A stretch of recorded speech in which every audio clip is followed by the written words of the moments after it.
تقریباً ساری بڑی ہیروئنیں ساری گلوکارہ بھی یہاں سے. ہاں جی یہی میڈم نورجہاں سے لے کے میں کس کا نام لوں میں انجمن میڈم تک سب اسی بازار سے ہیں. ایجوکیشن ہونی چاہیے، ان کے لیے ٹیکنیکل ادارے ہونے چاہیے. خواجہ سرا ہی ہیو ٹو برین، یہ عورت مرد دونوں کا کام کر سکتے ہیں. وہ کہتے ہیں اس میں بڑی چیزیں غلط ہیں اور وہ بالکل ہی ایک عجیب سی سٹوری بنا دی. بنانے سے پہلے وہ پاکستان کا وزٹ کرتا، لاہور کی ہیرامنی کی ہسٹری معلوم کرتا. آپ کیسے دیکھتی ہیں آپ انڈسٹری کو؟ وہ تو اب ایک طرح سے ابھی بھی اسٹل زوال میں ہی ہے. پہلے سو کے اٹھتے تھے، شام کو نیچے اترتے تھے، نالیوں میں سے پرفیوم کی اسمیل آتی تھی. اب سو کے اٹھ کے نیچے جاتے ہیں تو سلوشن کی چمڑے کی گندی بدبو آتی. جب ایک عورت بیوہ ہو جاتی ہے نا، اس کے بچے اس کو سنبھال لیتے ہیں، کوئی رشتہ دار لے جاتا ہے. لیکن جب خواجہ صاحب بوڑھا ہو جاتا ہے اس کو دیکھنے والا کوئی نہیں ہوتا. MYK نیوز کی ویڈیوز دیکھنے کے لیے ہمارا چینل سبسکرائب کیجئے اور بیل آئیکن کو کلک کیجئے تاکہ آپ ہماری آنے والی ویڈیو سے باخبر رہ سکیں. السلام علیکم ویورز، آپ دیکھ رہے ہیں MYK نیوز اور میں ہوں آپ کی ہوسٹ انہر معین. اور اس وقت میں موجود ہوں آشی بٹ کے پاس اور یہاں آ کے مجھے بڑا اچھا لگا ان سے مل کے. بڑی کائنڈ اینڈ ہمبل پرسنالٹی ہے ان کی. ان سے بات کرتے ہیں. آج کل کافی ڈفرینٹ جگہوں پہ خواجہ سراؤں کے حوالے سے بہت ساری ریومرز آؤٹ ہوئے ہوئے ہیں، کنٹروورشل کیا ہوا ہے اس ٹاپک کو. تو ان سے بات کرتے ہیں اور مزید ان کے بارے میں جانتے ہیں. ان کی اپنی پرسنالٹی ایک بہت بڑا ہمارے پاکستان کے لیے ایک موٹیویشنل اسٹوری ہے ان کی. تو ان سے اس حوالے سے بھی بہت ساری باتیں کریں گے. السلام علیکم. جی وعلیکم السلام. کیا حال ہے میم آپ کا؟ میں ٹھیک ہوں. اچھا میم، خواجہ سراؤں کے حوالے سے اتنی سٹوریز آج کل گردش کر رہی ہیں، کیا کس وے میں دیکھ رہی ہیں؟ ہاں، پہلے میں آپ کو اپنا انٹروڈکشن کرا دوں. میرا نام آشی بٹ ہے اور میں ایک پولیٹیکل فیملی سے بلانگ کرتی ہوں. میرا باپ پولیٹیشین میں تھا، میرا بھائی پولیٹیشین میں ہے اور میرا ایک بھائی بہت بڑا لائر ہے. اب میں خود کیتھیڈرل سے پڑھی ہوں اور میں ایک ادارہ چلا رہی ہوں جو خواجہ صاحب کے لیے میں نے بنایا ہے، بے گھر فاؤنڈیشن دا رائٹ فار خواجہ صاحب، جس کی میں چیئر پرسن ہوں. اور یہ جو آج کل آپ خبریں دیکھ رہی ہیں، پارٹیشن ہوئے 76 ہو گئے ہیں. ان بیچاروں کو کبھی کسی نے ایکسیپٹ نہیں کیا ہے. ان سے ہر جگہ امتیازی سلوک کیا جاتا ہے، فیملی آن نہیں کرتی ہیں، گھر والے گھر سے کک آؤٹ کروا دیے جاتے ہیں.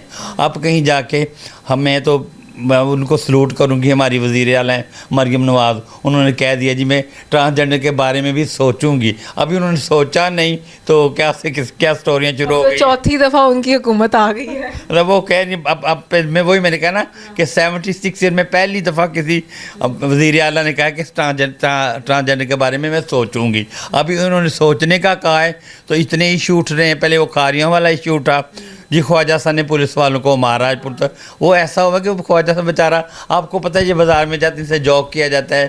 اب وہ یہ ہمارا جو سوسائٹی ہے، جو معاشرے کو ایکسیپٹ نہیں کرتا ہے، لوگ آن ہی نہیں کرتے ہیں، ان کو جوک کرتے ہیں. وہ راستے میں جا رہا تھا، اس نے بدتمیزی کی. اس نے ظاہر ہے اس کو ڈنڈا تو مار دینا، اس نے اس کو گالی دی اور پولیس والے نے بھی آگے سے اس کو گالی دی. وہ گالی گلوچ ہوگی، پولیس والے نے اس کے منہ پہ تھپڑ مار دیا اور آگے سے خواجہ صاحب نے بھی اس کے منہ پہ تھپڑ مار دیا. اور اس کے بعد یہ کیا آپ کو پتہ ہے، آپ سب نے دیکھا ہے کہ انہوں نے 2 ڈالے منگوائے جی. انہوں نے نوری نت پکڑنا تھا، انہوں نے بہت بڑا کہتے ہیں گینگ پکڑنا تھا، اس کو پکڑے بیچارے کو تھانے لے کے اس کو خوب مارا. تو پھر ظاہر ہے اپنی کمیونٹی کے لیے ہر بندہ لڑتا ہے. کیا خواجہ صاحب کو حق نہیں ہے؟ بس وہ سمجھتے ہیں نا کہ ان کے آگے پیچھے کوئی بھی نہیں ہے اور جس کو مرضی جیسے مرضی ٹونٹ کر دیں اور جیسے مرضی ان کے ساتھ سلوک کر دیں، اور ان کو جینے کا حق ہے. اب ایک اور میں واقعہ دیکھ رہی ہوں، کوئی رؤوف حسن ہے PTI کے اسلام آباد میں جی، مارا ان کو کسی ایجنسی نے. میں دعوے سے کہہ سکتی ہوں، آپ وہ ویڈیو دیکھیں، میں نے وہ ویڈیو بار بار چلا کے دیکھی ہے. جو خواجہ صاحب ان کو مارے ہیں وہ خواجہ صاحب نہیں ہیں. انہوں نے اتنی گرمی میں بوٹ پہنے ہوئے ہیں. خواجہ صاحب بیچارے تو کیا کہتے ہیں کینچی چپل پہن کے گھر سے نہیں نکلتے، اتنے نازک ہوتے ہیں اور انہوں نے گرم چادریں نہیں منہ لپیٹے ہوئے ہیں. تو خدارا خواجہ صاحب کا پیچھا چھوڑ دیں. یہ بیچارے تو پہلے ستائے ہوئے لوگ ہیں، گھر والے گھر میں رکھنا نہیں پسند کرتے. یہ پتہ نہیں اپنی روزی روٹی کیسے کماتے ہیں.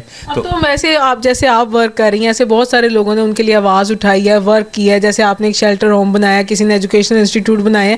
تو اس سے آپ دیکھ رہی ہیں کہ اپنی مدد آپ کے تحت ہی کام کرے، کیونکہ گورنمنٹ تو وہی والی بات ابھی سوچ رہی ہے. پتہ کیا ہے، ہمارے ملک میں مہمان خانے بنائے جاتے ہیں، دارالعلوم بنائے جاتے ہیں، یتیم خانے بنائے جاتے ہیں، لیکن آج تک کبھی کسی نے خواجہ صاحب کے بارے میں نہیں سوچا. ان کے فرسٹ آف آل ان کے لیے ایجوکیشن ہونی چاہیے، ان کے لیے ٹیکنیکل ادارے ہونے چاہیے. خواجہ صاحب ہی ہیو ٹو برین، یہ عورت مرد دونوں کا کام کر سکتے ہیں, یہ اچھے شیف ہو سکتے ہیں, اچھے پارلر اچھا بوتیک چلا سکتے ہیں, لیکن ان کو کوئی سپورٹ کرنے والا نہیں. پروف بھی کیا انہوں نے ہر فیلڈ میں. میں آؤٹ آف کنٹری بھی گئی ہوں, وہاں پہ میں نے دیکھا ہے کہ جو خواجہ سے ہیں عورت مرد کے شانہ بشانہ کام کر رہے ہیں اور شعبہ زندگی میں ہر جگہ کام کر رہے ہیں. پولیس میں ہیں, منسٹر ہیں, ڈاکٹر ہیں, وکیل ہیں, لیکن ہمارے پاکستان میں اویئرنیس نہیں ہے.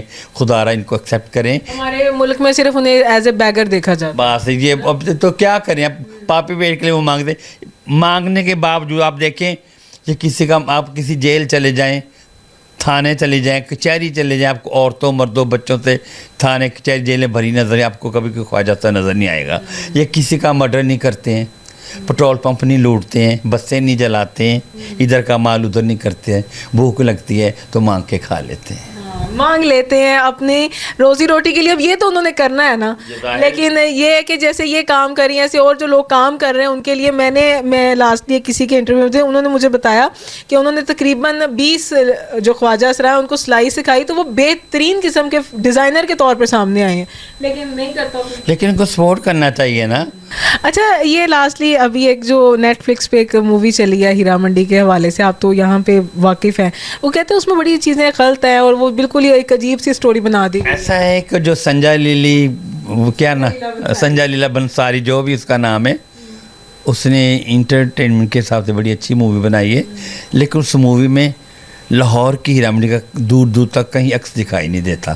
وہ ایسے لگتا ہے جیسے بامبے کی ہیرا منڈی ہے یا لکھنؤ کی ہیرا منڈی ہے. تو اس بندے کو ٹھیک ہے, اس نے مووی بنائی ہے, مووی بنانے سے پہلے وہ پاکستان کا وزٹ کرتا, لاہور کی ہیرا منڈی کی ہسٹری معلوم کرتا. شاید اس کو نہیں پتا کہ ٹکسالی, لاہور کے 12 گیٹ ہیں, اس کو ٹکسالی گیٹ کہتے ہیں. سب سے پہلے یہاں پہ سکے بنتے اس کو ٹکسال کہتے تھے, اور اس وجہ سے اس کا نام ٹکسالی گیٹ پڑ گیا تھا. لاہور کی ہیرا منڈی سب سے پہلے نولکھا بازار, جہاں پہ ابلنڈا بازار وہاں پہ تھی, وہاں سے ہیرا منڈی دھوبی منڈی پرانی انارکلی آ گئی, وہاں سے ہیرا منڈی اندرون لوہاری آ گئی. پھر مغلیہ دور میں جب مہاراجہ رنجیت سنگھ کی حکومت آئی ہے اور ان کا ایک دیوان خاص تھا ہیرا سنگھ, وہ ہیرا منڈی بیچاری کو اٹھا کے لوہاری سے یہ بادشاہ مسجد کے پہلو میں لے آیا. اس سے پہلے اس کا نام شاہی محلہ تھا, آپ کو پتہ ہے شاہی قلعہ ہے, دربارہ دے رہی ہے, کبھی اندر آپ جائے, اس کے نام پہ یہ ہیرا منڈی بن گئی. ہیرا منڈی اس میں بڑے ہیرے تراشے ہیں. یہ ایک ٹیکنیکل ادارہ تھا, یہاں پہ ڈانس سکھایا جاتا تھا. یہ ایک آرٹ کا محلہ تھا, یہاں پہ گانا سکھایا جاتا تھا. ہمارے ملک کی ہر بڑی ہیروئن اسی بازار سے گئی ہے. اب میں کس کس کا نام لوں, تقریباً ساری بڑی ہیروئنیں, گلوکارہ بھی یہاں سے. ہاں جی, یہی میڈم نورجہاں سے لے کے میں کس کا نام لوں, میں انجمن میڈم تک, سب اسی بازار سے ہیں. اچھا, اب کیسے دیکھتی ہیں آپ انڈسٹری کو؟ وہ تو اب ایک طرح سے ابھی بھی اسٹل زوال میں ہی ہے, تو آپ کے خیال میں یہ ایک آرٹ اکیڈمی بنی ہوئی تھی, اب اس طرح سے نہ کوئی آرٹ اکیڈمی ہے نہ کوئی لوگ ہیں, تو کیا دیکھتی ہیں؟ ایسا ہے کہ 99 میں یہ جو ہیرا منڈی بند کروا دی گئی تھی, اس کے بعد یہاں پہ وہ کہ مقام وہی ہے, جگہ وہی ہے, اور اس کا نام چینج ہو کے اب دیکھیں فوڈ اسٹریٹ بن گئی ہے. کبھی جو لوگ کانوں کو ہاتھ لگاتے توبہ توبہ توبہ ہیرا منڈی ہم نہیں جائیں گے. اب رات کو ہائی فائی فیملیاں, ہر کھاتے پیتے لوگ رات کو فوڈ اسٹریٹ گھوم رہے ہوتے ہیں. ادھر فوڈ اسٹریٹ بن گئی ہے, اور ادھر بھی ہیرا منڈی تھی اس محلے میں. یہ ایشیا کا سب سے بڑا جوتیوں کا بازار مارکیٹ بن گئی ہے. اور پہلے بھی یہاں پہ چمڑے کا کاروبار تھا, ابھی یہاں پہ چمڑا بکتا ہے. پہلے سو کے اٹھتے تھے, شام کو نیچے اترتے تھے, نالیوں میں سے پرفیوم کی اسمیل آتی تھی. اب سو کے اٹھ کے نیچے جاتے ہیں تو سلوشن کی, چمڑے کی گندی بدبو آتی. یعنی کہ آپ نے تو ایک پورا اس بازار کو ریڈ لائٹ ایریا سے وہ جو ہے وہ چینج ہوتے ہوئے دیکھا ہے. جی, ہاں جی, صحیح ہو گیا. اچھا, کیا ابھی جیسے آپ نے بات کی اپنے شیلٹر ہوم کا جو آپ نے کیا, اس کا مجھے تھوڑا سا بتائیں کہ کس طرح سے اسے لے کے چاہ رہی ہیں, کب بنایا, اور اس کے بارے میں آپ کو کیا سپورٹ کیا چاہیے لوگ؟ ایسا ہے کہ جب ایک عورت بیوہ ہو جاتی ہے نا, اس کے بچے اس کو سنبھال لیتے ہیں, کوئی رشتہ دار لے جاتا ہے, لیکن جب خواجہ صاحب بوڑھا ہو جاتا ہے اس کو دیکھنے والا کوئی نہیں ہوتا. پھر میں نے کہا کہ میرے پاس کچھ پیسے اکاؤنٹ ہے, میں نے کون سا کہ اپنے میں آپ کو بتانا بھول گئی, میں بائی برتھ ہوں, تو میں نے کہا میں نے کون سا کسی بچے یا بچی کی شادی کرنی ہے, میں کیوں نہ ان کے لیے گھر بنا دوں. پہلے میں اندرون سٹی ان کا گھر بنانے لگی تھی, تو وہ مالک سے میری بات ہوئی, تو مجھے کہتا جی آپ تو خود اتنے امیر ہیں, آپ کی فیملی, آپ نے کس کے لیے گھر بنانا ہے. میں نے کہا جی میں اپنے خواجہ صاحب. کہتا ہے کہ میں کہ جو بیمار ہو, تو آگے سے مجھے کہتا ہے جی تو صحت بیمار کو سرے رکھو گے, ہم نے آپ کو جگہ نہیں دینی. یہاں پہ بھی امتیازی. پھر میں تھوڑا سا آؤٹ آف ایریا